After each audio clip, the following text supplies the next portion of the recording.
Assalamualaikum anak-anak. Jumpa lagi di channel SD Muhammadiyah 2 Pontianak dalam program SDM 2 Belajar.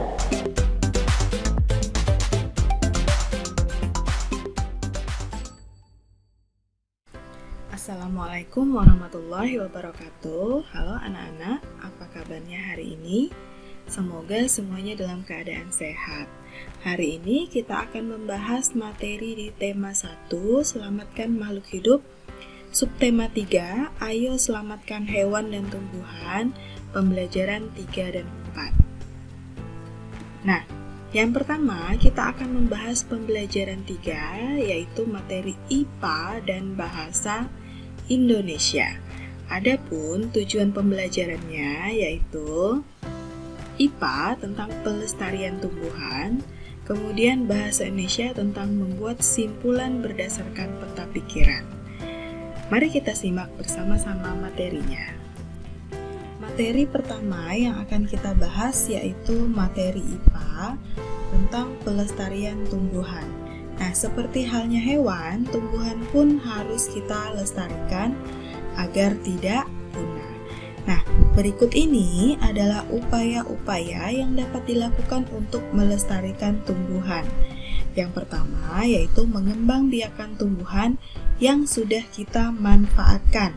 Misalnya mengembangbiakan tumbuhan secara vegetatif alami atau vegetatif buatan. Kemudian yang kedua, tidak menebang pohon sembarangan. Yang ketiga, melakukan tebang pilih.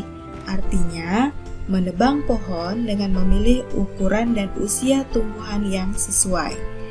Kemudian yang keempat, penghijauan, yaitu menanam kembali pohon yang sudah ditebang. Kemudian yang kelima, pelestarian tumbuhan secara in situ dan ex situ untuk tumbuhan. Contoh pelestarian in situ adalah hutan lindung. Contoh pelestarian ex situ adalah dengan kebun raya. Beberapa tumbuhan langka di Indonesia antara lain Amorphophallus titanium atau bunga bangkai, kemudian Rafflesia arnoldi atau Rafflesia, kemudian kantong semar, cendana, dan juga meranti. Nah, upaya yang terakhir yaitu mengembangbiakan tumbuhan langka dengan kultur jaringan, yaitu memperbanyak jaringan tumbuhan menjadi tumbuhan baru. Selanjutnya, kita masuk ke materi muatan bahasa Indonesia, yaitu tentang membuat simpulan berdasarkan peta pikiran. Nah, kesimpulan dapat dibuat dengan menemukan informasi penting dari sebuah teks terlebih dahulu. Simpulan disajikan dalam satu kalimat yang berisi pernyataan yang berasal dari ide pokok di dalam teks tersebut. Simpulan dalam teks memuat pesan yang ingin disampaikan. Bingkisan tulisan dan ditulis dengan kosakata baku. Nah, simpulan atau simpulan teks dapat dibuat dalam bentuk peta pikiran. Nah, apa itu peta pikiran? Peta pikiran itu adalah cara menyajikan suatu informasi dalam bentuk kata kunci dan juga diagram. Nah, ini contohnya tentang populasi burung cendrawasih semakin memprihatinkan. Mereka bisa ditemukan di hutan hujan tropis di Indonesia Timur, Papua Nugini, dan Australia Timur. Mereka adalah hewan pemakan segala. Makanan utama mereka adalah buah. Namun, mereka juga memakan serangga, udang, dan laba-laba dalam jumlah kecil. Jumlah burung cendrawasih setiap tahun mengalami penurunan. Hasil penelitian terakhir pada Maret 2012 yang dilakukan pemerintah daerah Papua di salah satu lokasi habitat cendrawasih, diketahui setiap 1 km persegi hanya ditemukan 2-3 ekor cendrawasih. Padahal pada tahun 2000 sampai 2005 masih ditemukan 10-15 ekor. Nah, ini adalah teks yang nanti akan kita buat simpulan. Nah, kita bisa menggunakan kata mengapa, apa, berapa, dan juga di mana. Nah, misalnya seperti ini peta pikirannya. Di tengah-tengahnya akan kita tuliskan populasi burung cendrawasih semakin memprihatinkan. Jadi di tengahnya ini kita menuliskan judul dari teks yang sudah kita baca. Kemudian kita bisa menggunakan kata tanya mengapa.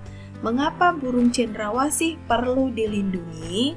Nah, nanti kita bisa mencari jawabannya pada teks yang tadi sudah kita baca. Kemudian kita bisa menggunakan kata tanya apa. Apa penyebab berkurangnya populasi burung cendrawasih? Lalu kita juga bisa menggunakan kata tanya berapa. Berapa jumlah populasi burung cendrawasih yang berkurang? Lalu yang keempat kita bisa menggunakan kata tanya di mana. Di mana kita dapat menemukan burung cendrawasih? Nah, semua pertanyaan-pertanyaan ini bisa kita jawab ketika kita membaca teks yang tadi sudah kita baca. Nah, pertanyaan yang pertama jawabannya adalah sebab jumlah burung cendrawasih setiap tahun mengalami penurunan.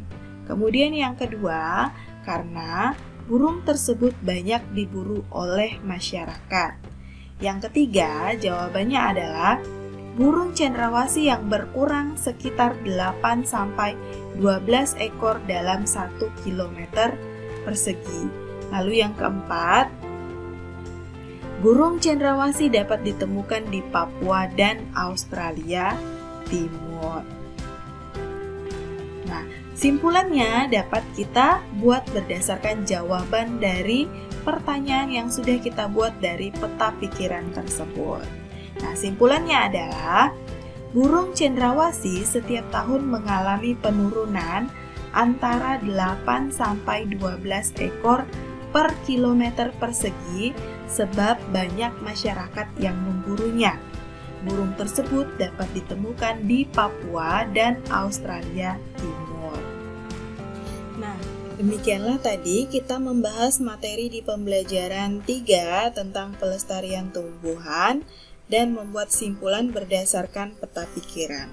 Nah, kali ini kita akan membahas materi di pembelajaran 4, yaitu materi PPKN dan Bahasa Indonesia. Nah, yang pertama yaitu PPKN tentang penerapan sila-sila Pancasila dalam kehidupan sehari-hari. Nah, sila-sila Pancasila tidak hanya kita terapkan dalam hubungan antar sesama manusia, tetapi juga terkait dengan hewan, misalnya hewan peliharaan.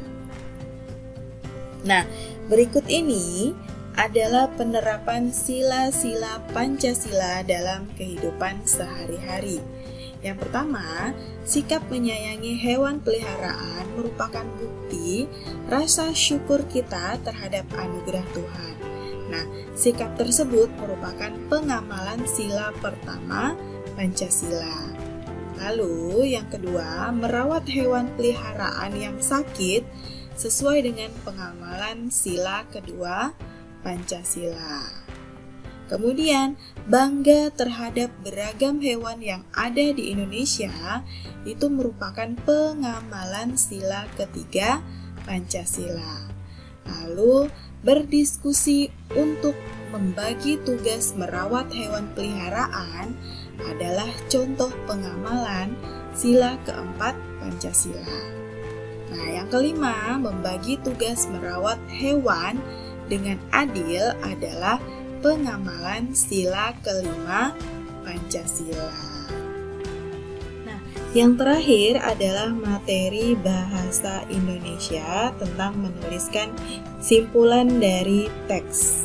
Simpulan teks ditulis dengan menggunakan kosakata baku, yaitu kata-kata yang ejaannya sudah sesuai dengan aturan yang ada. Simpulan dapat dibuat dengan memperhatikan pokok permasalahan atau intisari teks tersebut. Nah, berikut ini adalah contoh simpulan dari teks. Nah, teksnya yaitu Salah satu jenis coklat adalah compound coklat. Coklat ini memiliki rasa manis dan harganya juga cukup murah. Selain itu, proses pembuatannya juga termasuk mudah. Jadi, tak heran kalau compound coklat termasuk coklat yang sering dan banyak dikonsumsi. Perhatikan kalimat terakhir pada paragraf di atas. Kalimat tersebut diawali dengan kata jadi, yang merupakan kata kunci dalam menentukan simpulan teks. Simpulan teks di atas adalah compound coklat, termasuk coklat yang sering dan banyak dikonsumsi. Jadi kita bisa melihat dari kata jadi, karena biasanya setelah itu adalah kesimpulan dari sebuah teks. Nah, demikianlah materi kita hari ini. Semoga materi di pembelajaran 3 dan 4 hari ini bermanfaat untuk anak-anak, sehingga anak-anak bisa memahami materi hari ini. Jangan lupa tetap jaga kesehatan dengan mencuci tangan dan menggunakan masker jika berada di luar ruangan.